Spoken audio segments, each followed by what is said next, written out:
According to some, it's about protecting civilians. And our resolve is clear. The people of Libya must be protected.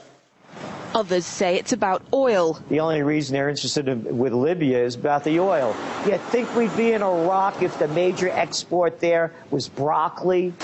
But some are convinced intervention in Libya is all about currency, specifically Gaddafi's plan to introduce the gold dinar, a single African currency made from gold, a true sharing of the wealth. It's one of these things that you have to plan almost in secret, because as soon as you say you're going to change over from the dollar to something else, you're going to be targeted. There were two conferences on this, one in '96 and another one in the year 2000, called the World Mataba Conference, organized by Gaddafi. And everybody was interested.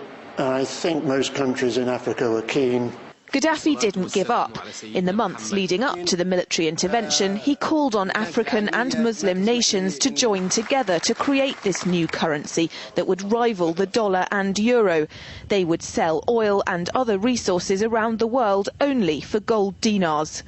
It's an idea that would shift the economic balance of the world. Countries' wealth would depend on how much gold they have, not how many dollars they trade. And Libya has 144 tons of gold.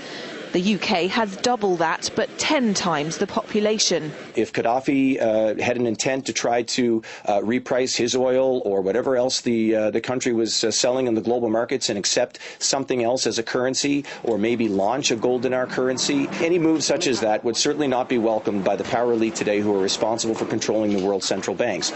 So yes, that would certainly be something that would cause his immediate dismissal and the need for other reasons to be brought forth for removing him from power. It's happened before. In 2000, Saddam Hussein announced Iraqi oil would be traded in euros, not dollars. Sanctions and an invasion followed. Some say because the Americans were desperate to prevent OPEC from transferring oil trading in all its member countries to the euro. A gold dinar would have had serious consequences for the world financial system, but may also have empowered the people of Africa, something black activists say the US wants to avoid at all costs.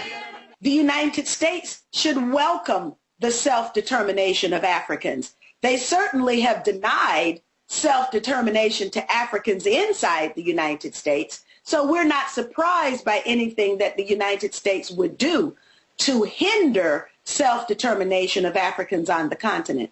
The UK's gold is kept here in a secure vault somewhere in the depths of the Bank of England. As in most developed countries, there's not enough to go around. But that's not the case in places like Libya and many of the Gulf states. A gold dinar would have given oil-rich African and Middle Eastern countries the power to turn around to their energy-hungry customers and say, sorry, the price has gone up and we want gold. Some say the US and its NATO allies literally couldn't afford to let that happen. Laura Emmett, RT, London.